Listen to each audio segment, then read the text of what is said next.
Con đây là con hươu có chiên này, nuôi chắc khoảng cả 8 tháng à.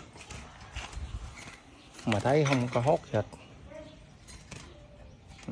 Thôi giờ mình thả nó vừa với tự nhiên này.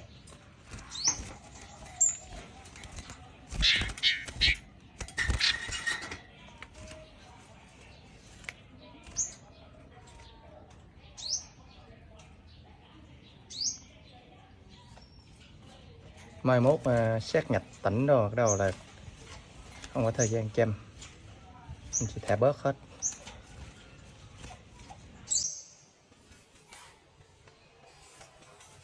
Đấy.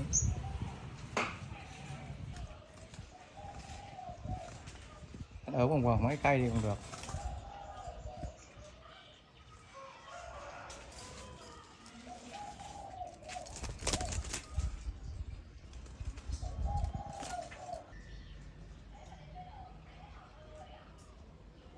Em đó.